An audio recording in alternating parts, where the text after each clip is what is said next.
Tenho aqui ao meu lado um dos escritores mais premiados do estado do Pará, reconhecido dentro e fora da Amazônia, apesar das dores, e vamos falar depois disso, sobre esse reconhecimento e as barreiras que o autor da Amazônia tem para obter esse reconhecimento.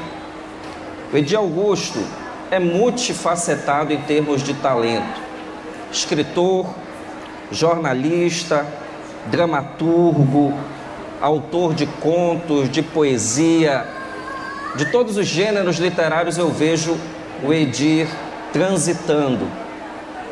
O Edir Augusto tem livros extremamente premiados e reconhecidos, como Psica, Moscou, o recente Bel Hel, Eu Já Morri, que foi o último livro publicado, o livro de trabalho. E atualmente é o diretor do Teatro da Paz, realizando um trabalho excepcional, inclusive de resgate da poesia, da literatura também nesse diálogo com as artes cênicas. É um prazer, para Castanhal, tê-lo aqui conosco para esse dedo de prosa sobre essa Amazônia de pedra, retratada muitas vezes nas tuas obras. Fique à vontade.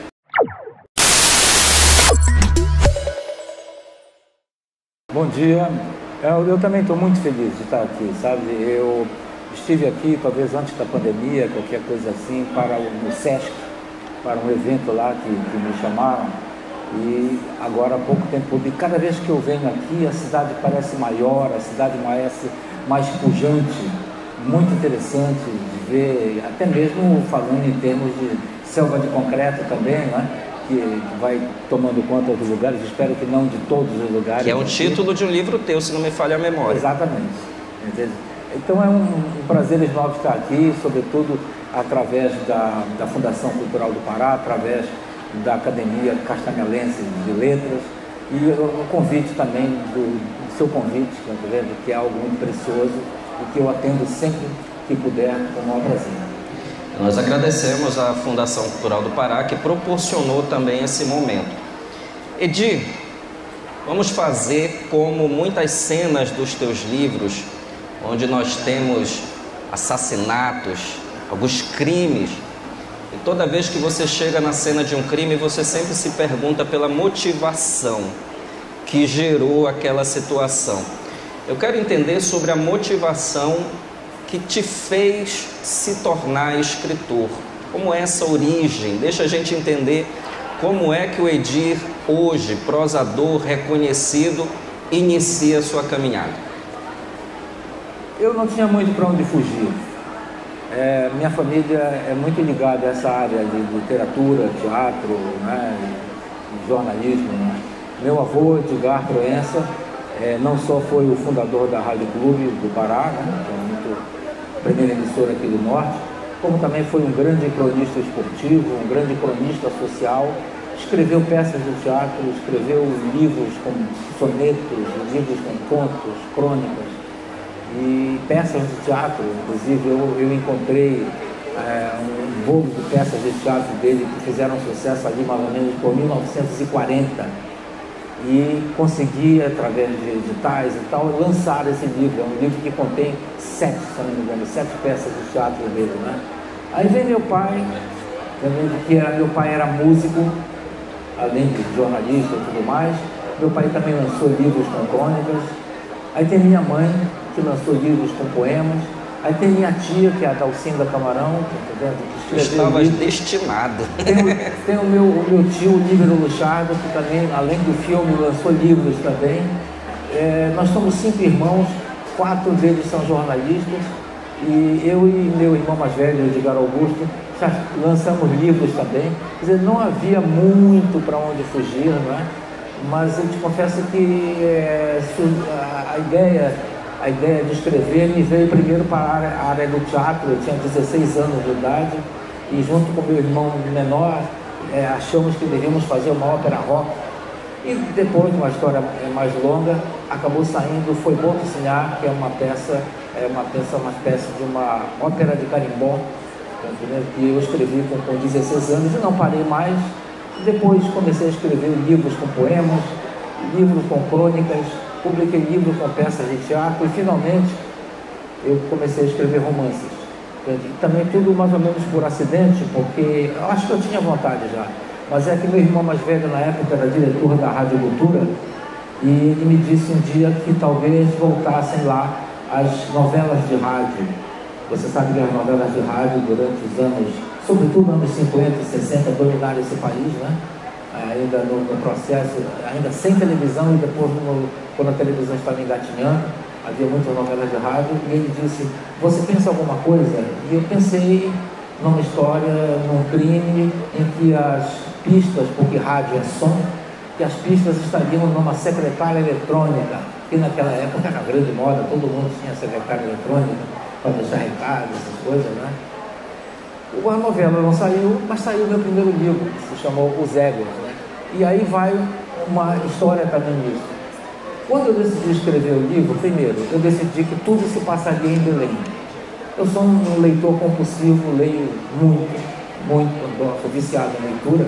E claro que eu percebi que os escritores todos falam do seu chão, do seu lugar. E por isso eles se diferenciam dos outros. Eu me peguei lendo uma vez o livro daquela Rice, que é o Vampiro Lestat, se não me engano.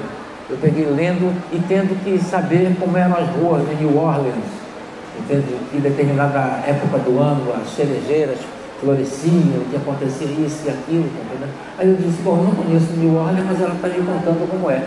Então, isso é importante. E depois tem a máxima do Tolstói, né? Se queres falar para o mundo, fala da tua aldeia.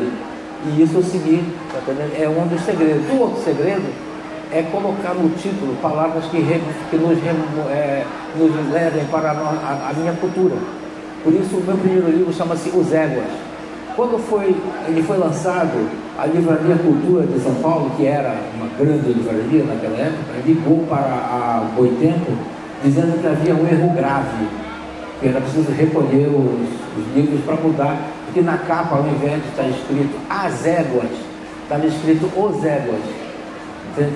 E eu tive que dizer para eles, não mexam que é isso mesmo, entende? Porque eu estava já chamando a atenção para a minha cultura.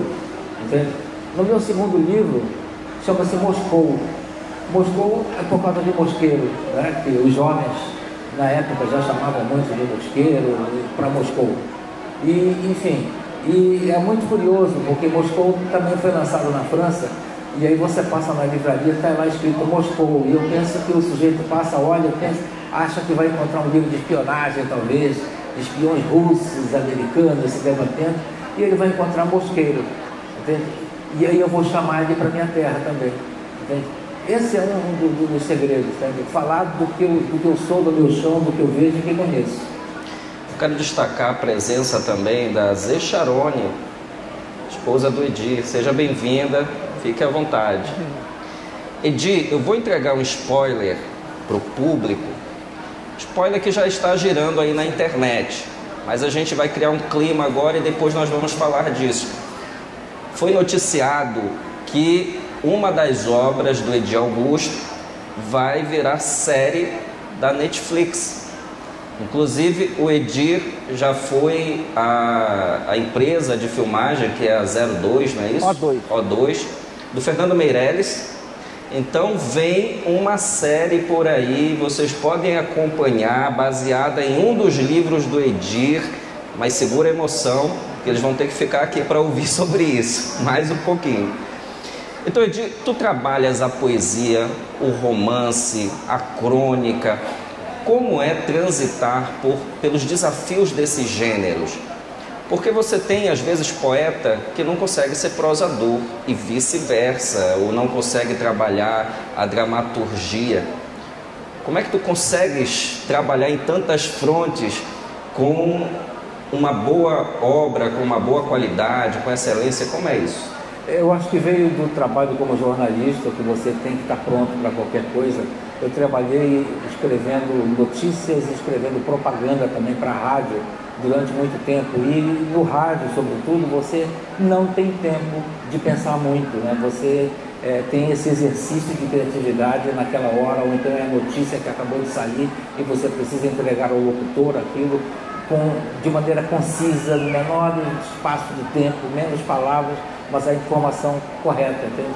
Então você vai se acostumando a enfrentar essa coisa toda. O teatro me deu muita experiência nisso, entende? Porque no teatro você primeiro exercita o diálogo, entende? Você está dois personagens dialogando, um deles não pode falar, está conversando com o outro e fala longamente sobre um assunto, período longo, a plateia já diz, ah tá, sim, e daí, né?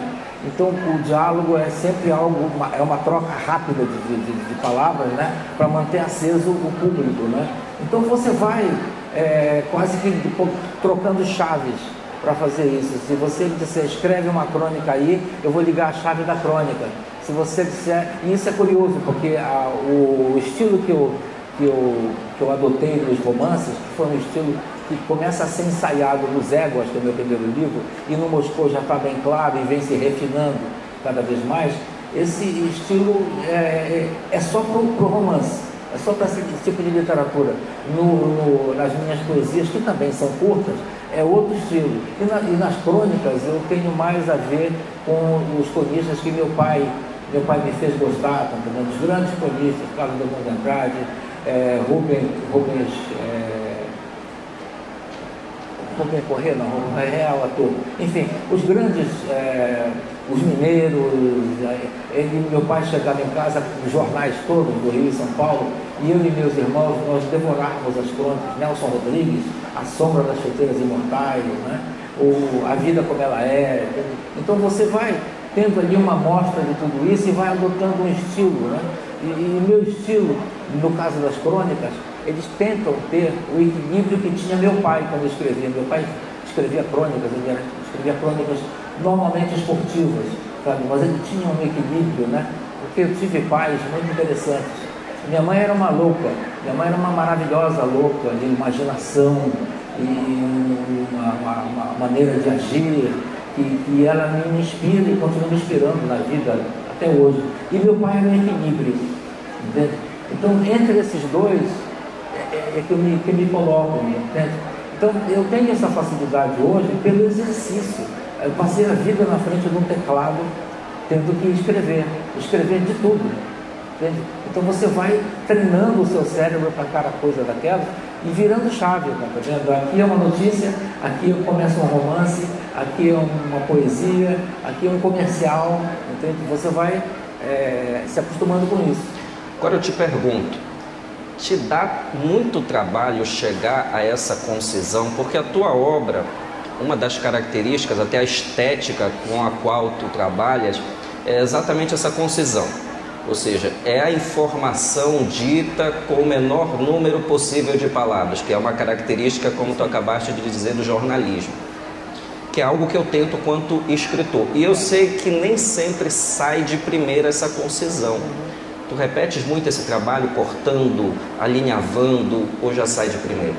Sai de primeira, pelo exercício, entende? Já me perguntaram muitas vezes, você escreve primeiro, depois sai cortando para deixar daquele tamanho?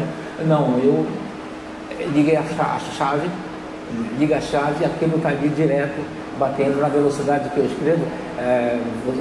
Nós, os escritores e pessoas que trabalham com teclado escrevendo, somos muito velozes, né, escrevendo, né? Então, às vezes, é quase que você passa direto da cabeça para o papel, naquela velocidade mesmo, né? Agora, quando a gente lê tua obra, por exemplo, nós temos a ideia de que tu estás sempre atrás de mostrar essa realidade. A realidade tanto do cenário quanto dos personagens. Você não tem na tua obra o típico herói de folhetim, o herói de conto de fadas. Tu tens quase a figura do anti-herói, que é aquele indivíduo cheio dos seus defeitos, suas contradições humanas. Eu diria, inclusive, que a frase, acho que é do Nietzsche, se aplica muito bem, né? Do infame. Então, a questão é a seguinte: tu tens realmente esse interesse de sempre mostrar que não existem esses paraísos que as pessoas criam? Por exemplo, Moscou. Quando você chega a Mosqueiro, você tem a visão idílica da beleza, né? Da praia, da paisagem, e tu apresentas uma Mosqueiro com a sua violência urbana. Esse realmente é um dos teus objetivos na tua produção? Já me perguntaram antes se o fato de eu ser jornalista influenciava como uma denúncia. E eu tive que concordar. Acho que é assim também, né? O que aconteceu com o Mosqueiro é que o Mosqueiro faz parte do meu passado, infância e adolescência, um verdadeiro idílio. Eu amo aquele lugar, amo onde ficava a casa dos meus pais, amo aquilo. Às vezes vou no meio de semana, encontro uma folga, eu vou para lá porque está vazio e eu fico andando por ali, porque não tem ninguém, mas eu estou vendo todos os amigos ali do meu tempo de garoto, entende? As namoradas, as brincadeiras, jogos de futebol. E um dia eu li no jornal sobre uma turma de garotos, que estavam tocando terror em Mosqueiro.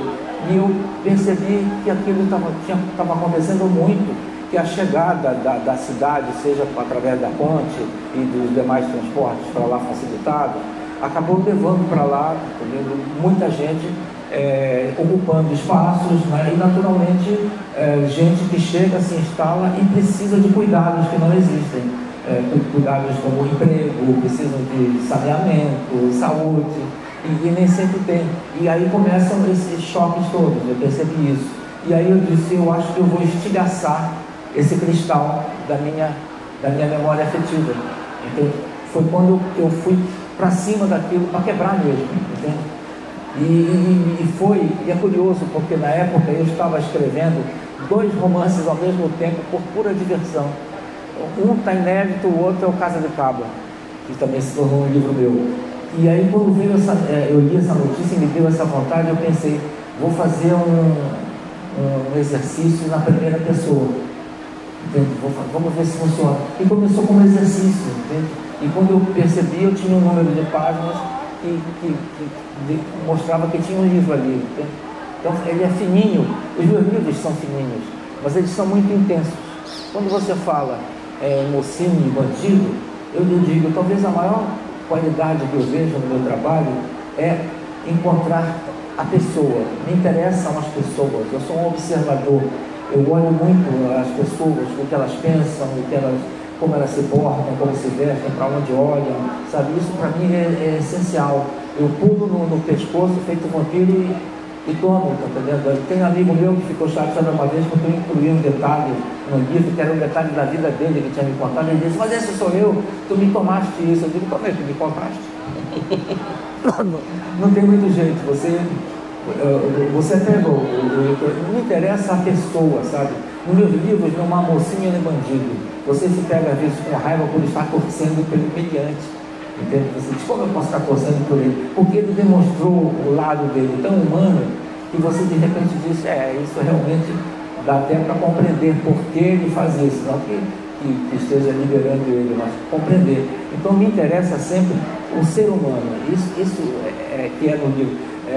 Na França eles dizem que meu livro eles chamam de polar, que é policial lá, e eu não consigo me encaixar nessa caixinha, tá entendendo? Que as pessoas dizem, um livro sobre isso, um livro disso, um livro daquilo, entende?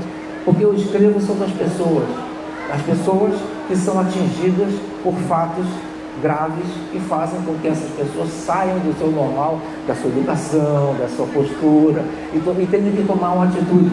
Nesse momento me interessa, quando as pessoas reagem por instinto e vão resolver suas vidas. Esse processo criativo do investigador Edi Augusto, nós já te ouvimos falar em algumas outras entrevistas. E eu queria que tu trouxesses para a gente como é que funciona, porque parece que tu sais ali pelas ruas do Ver-o-Peso, de Belém, caçando essas histórias do cotidiano. É assim ou tu já tem os informantes? Bem, eu morei uma vida inteira no centro de Belém, na esquina da Presidente Vargas com a Riachuelo, né, um prédio onde eu nasci, meus irmãos, enfim, vivi uma vida inteira. Atrás do prédio era e é ainda de maneira incipiente uma zona de meretrício, muito famosa nos anos 40, nos anos do tempo da Segunda Guerra Mundial, entende? Enfim.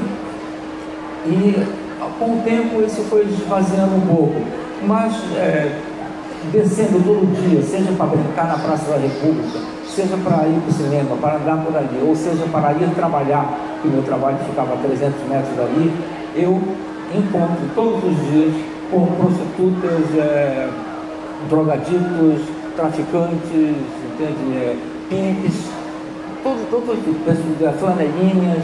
Então, esse povo começou a fazer uma espécie de cinturão de segurança para mim, porque o meu grupo de teatro também, com o qual eu trabalho, nós abrimos um teatro na esquina da 1º de março com a Riachuelo, assim, na zona. A primeira cara que botou a cara lá e disse: oi, tudo bem? O que é que vai ser aqui? Foi uma prostituta. Nosso primeiro espetáculo falava da zona e metade do elenco era de prostitutas. Elas também fizeram outras peças de teatro. Foi um trabalho belíssimo que nós fizemos ali com elas. Um trabalho de... depois da primeira semana de sucesso, eu devo te dizer que pelo menos 2 delas largaram a profissão, porque perceberam que era muito mais do que apenas uma prostituta, que é uma profissão terrível, e foram atrás da sua vida, de conseguir novas chances. Outras continuaram prostitutas, mas sempre conosco trabalhando, gente que deixou também a prostituição.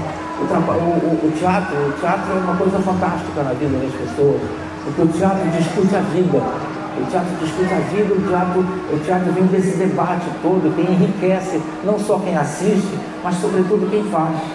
Entende? Então, eu tenho uma amizade com aquelas pessoas ali, eu conheço elas todas, conheço os ladrõezinhos, conheço os drogaditos, agora com uma vantagem, eu penso, eu não julgo ninguém, eu converso com um traficante como quem conversa com um carteiro, com o dono da banca de revistas, entende? Eu não julgo ele. A gente tem às vezes a ideia de que o sujeito se aproxima da gente, ele vai me machucar, ele vai fazer alguma coisa, entende? Mas eu ofereço a ele uma amizade genuína. Então conversamos. O que eu faço? Eu escuto as histórias, eu escuto a melodia com que ele fala. Às vezes estão felizes, às vezes estão chateados, e se queixam muito. Eles têm muitas queixas. Você sabe que o centro das cidades ele funciona como um imã para essas pessoas que são desgarradas, abandonadas, ou que fugiram de casa, ou que foram por alguma doença, estão por aí sem rumo. Essas pessoas se reúnem no centro da cidade. E essas pessoas são pessoas, entende? A gente costuma olhar para o lado e faz de conta que não vê, entende? Mas essas pessoas, elas querem ser ouvidas, entende?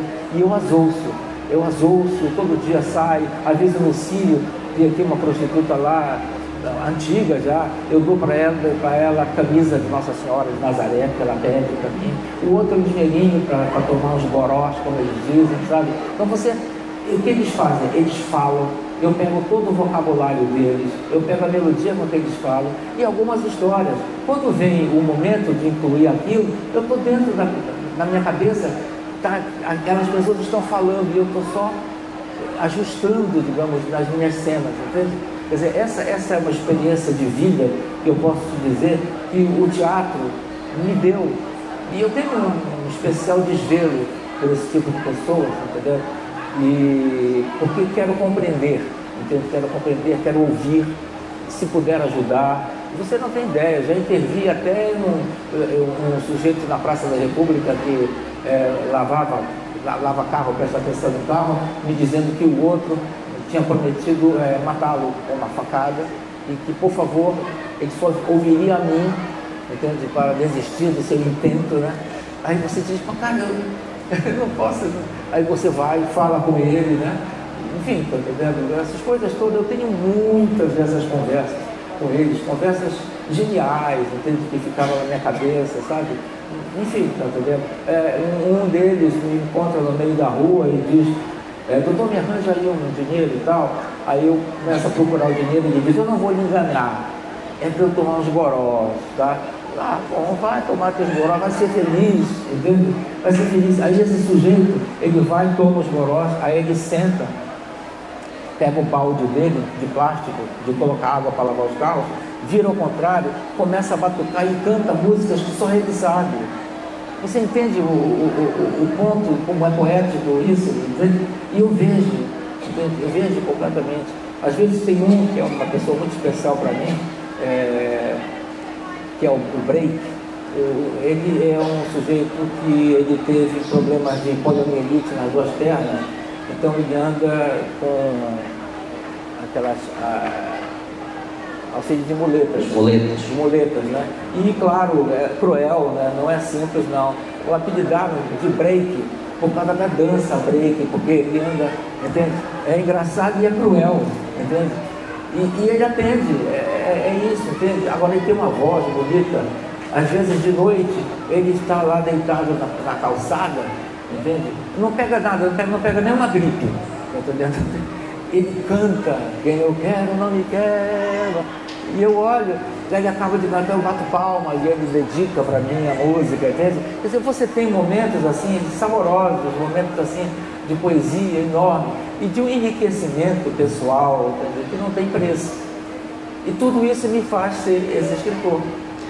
Um escritor que traz essa Amazônia de pedra, ou seja, essa Amazônia urbana, é entranhado no imaginário paraense que falar da Amazônia é falar apenas de rio, do ribeirinho. Esses personagens, inclusive, aparecem em muitas obras tuas, mas você tem esse foco nessa Amazônia de pedra, essa Amazônia citadina, né? Essa metrópole, essa Belém que representa ali os Parás reunidos.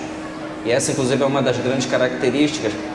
E a gente já percebe o nascimento dessa Amazônia de pedra a partir desse diálogo com essas pessoas que fazem essa Amazônia de pedra. Nós vamos fazer a seguinte dinâmica. O Edir agora vai entregar tudo dos bastidores da série que vai ser baseada no livro do Edir.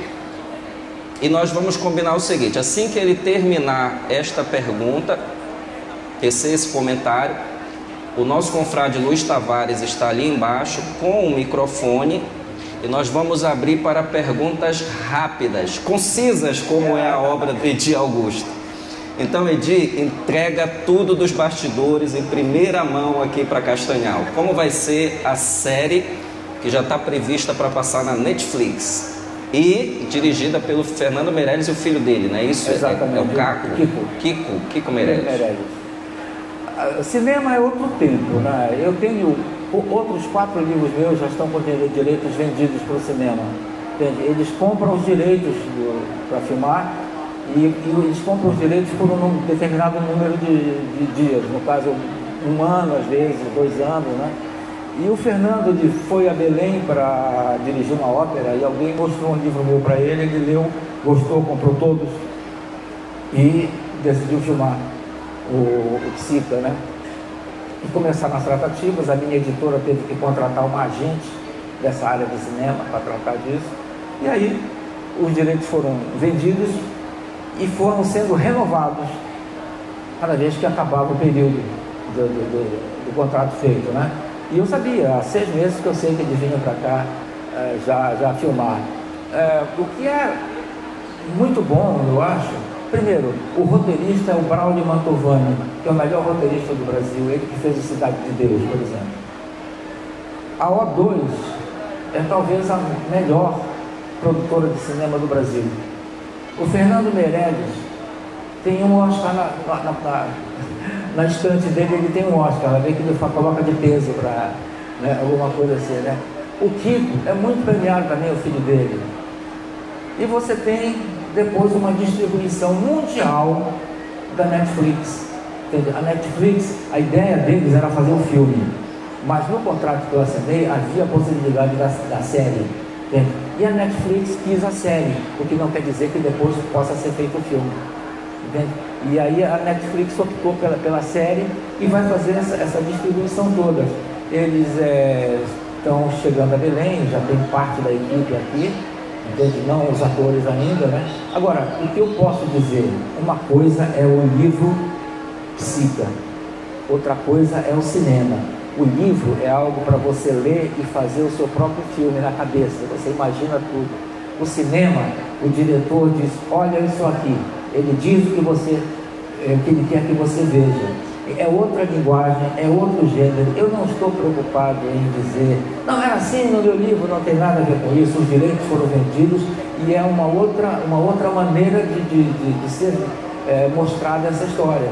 eles vão encontrar a melhor maneira, porque tem os seus próprios jeitos de fazer, que é cinema, não é literatura, não é? Eu sempre digo isso, sem querer desmerecer o cinema, e talvez até desmerecendo, eu digo, um livro faz sucesso e aí vira filme.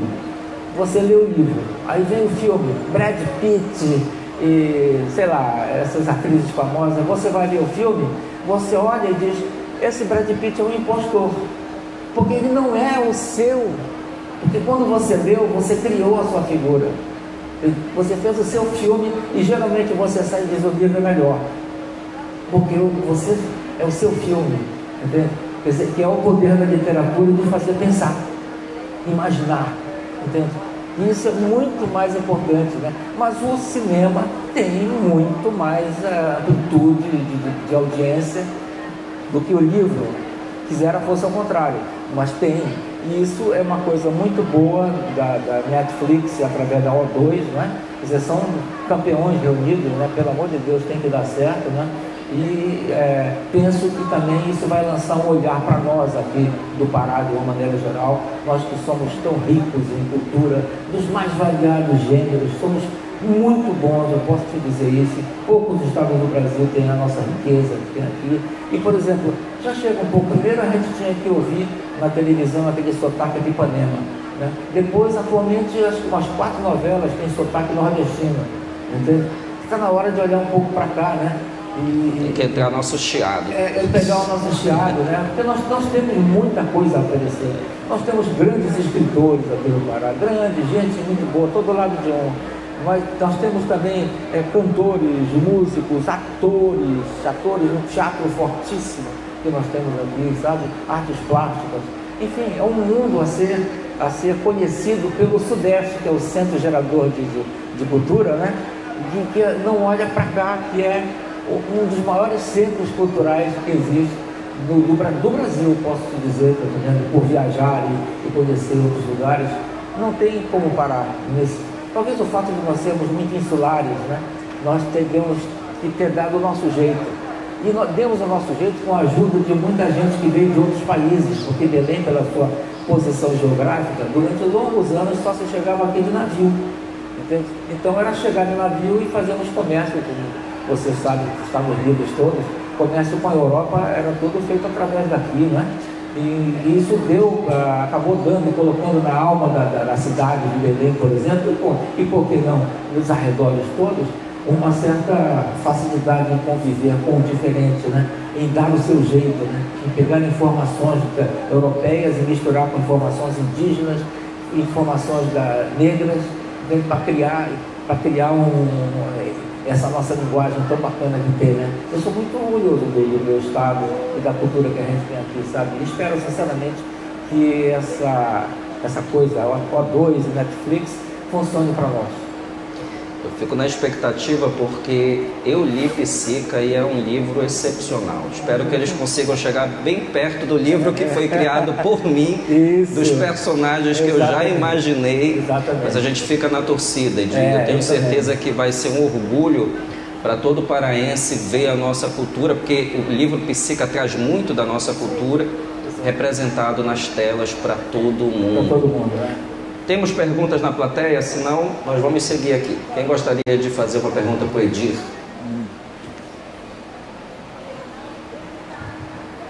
Eu pessoal da UBE, eu conheci completinho. Eu queria fazer uma pergunta um pouco íntima. Cuidado, a mulher dele está aqui, ó. Mas é íntima no sentido das tradições da família dele. Né? Ah, salvou, escapou, Edir. Há uns anos, ouvindo a Fafá cantando uma música, ela revelou um nome, Adalcinda Camarão Proença. Quem é essa pessoa? Essa pessoa na verdade, o nome dela é Adalcinda Camarão. Ela é irmã da minha mãe, que se chama Celeste. A Adalcinda foi a primeira mulher a entrar na Academia Paraense de Letras. A Adalcinda tem livros fantásticos. Era uma mulher revolucionária na época, uma mulher que ia para passeatas, que chamava à frente e tudo mais. e que casou com um outro, um paulista que veio e se botou aqui no Pará, se tornou muito conhecido, chamado Líbero Luchardo, né? E eles foram meus tios, já faleceram, né? E a Dalcinda é uma inspiração monstruosa. Ela tem um livro sobre tudo, se você puder achar para ler, chama-se A Balada de Monte Alegre. É uma coisa linda, são coisas muito bonitas. E ela foi um poema dela que meu pai musicou, chamado Bom Dia Belém, né? E que se tornou um sucesso, né? Uma coisa linda. E foi sem querer, porque o pai da Fafá, ele foi colega de trabalho do meu pai, no Baza. E aí ele estava na casa do pai e a Fafá, por coincidência, tinha vindo fazer um show aqui e eles estavam tocando violão, seresta, essas coisas, né? E aí meu pai mostrou essa música pro seu Joaquim, o pai dela, e o Joaquim disse: Fafá, vem cá, tem que escutar isso, para tudo, vem cá. E a Fafá escutou, gostou, e quando foi à noite, com um pedaço de papel na mão, ela já cantou a música, sabe? E foi um sucesso, desde aí todas as pessoas gostaram. Tá certo, Betinha? Obrigado. Mais alguma? Então vamos seguir. Edir, minha última. Teve alguma? Por favor. Bom dia.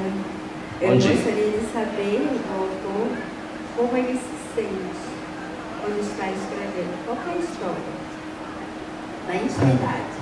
Me sinto num transe.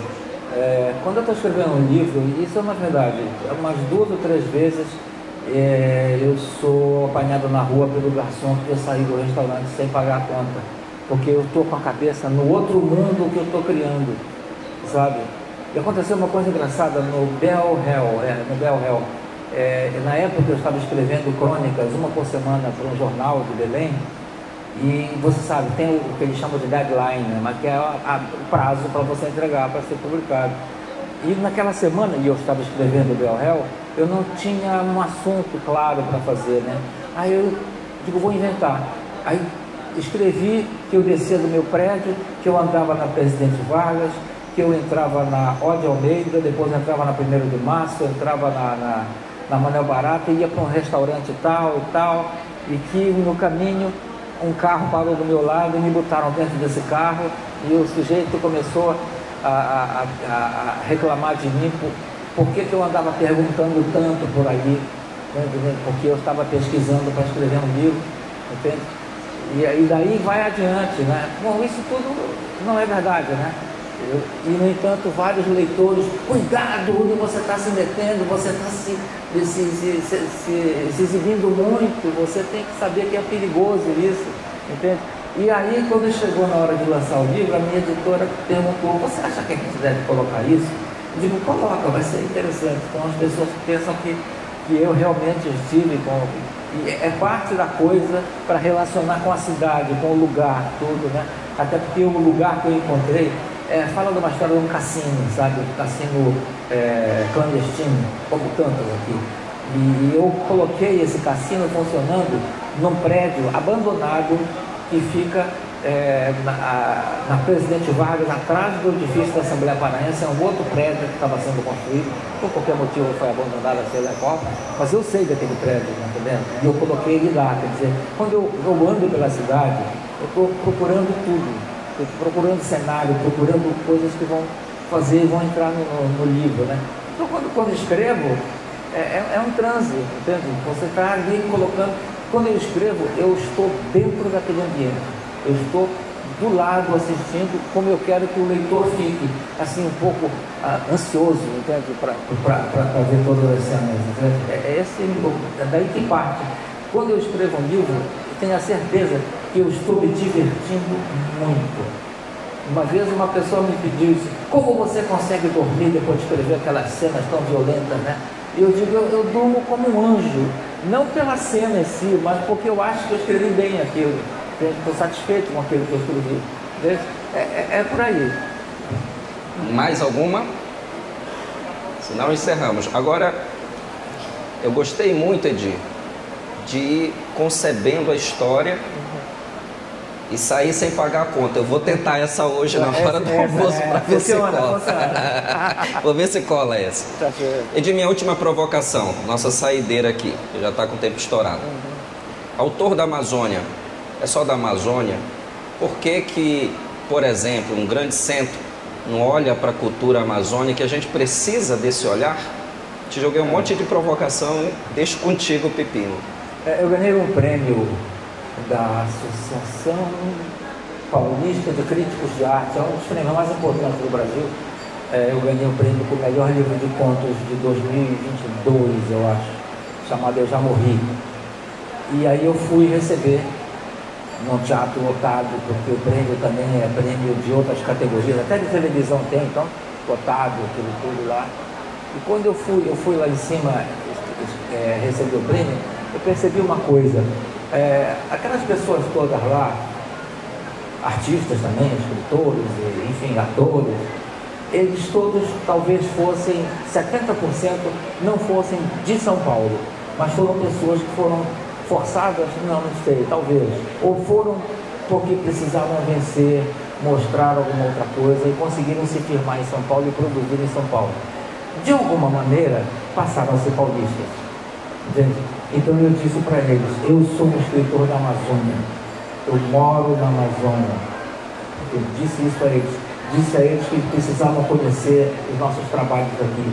E disse a eles que, inclusive, o teatro onde estava sendo feita essa cerimônia chamava-se Teatro Sérgio Cardoso, um ator paraense, para mostrar o tamanho da nossa força, gente. Eu sou um artista que não sai da sua terra, e já tive muitos convites de todos os tipos, não sai porque eu não posso perder minha referência. Minha referência está nas ruas, no nosso povo, nas pessoas que eu encontro, esse povo todo que fica ali ao lado, ali no centro da cidade, esse povo meio que parece, às vezes as pessoas têm medo, né? Eu não, eu me aproximo deles, eu converso com um. Tem um que quando eu vou num açougue que tem perto lá, ele sai logo correndo para pedir um franguinho, ou pede, toma, vai, tá entendendo? Porque são pessoas, primeiro, que precisam, pessoas que têm suas necessidades, pessoas que foram bacanas comigo, e é preciso ser generoso, né? É preciso ser generoso.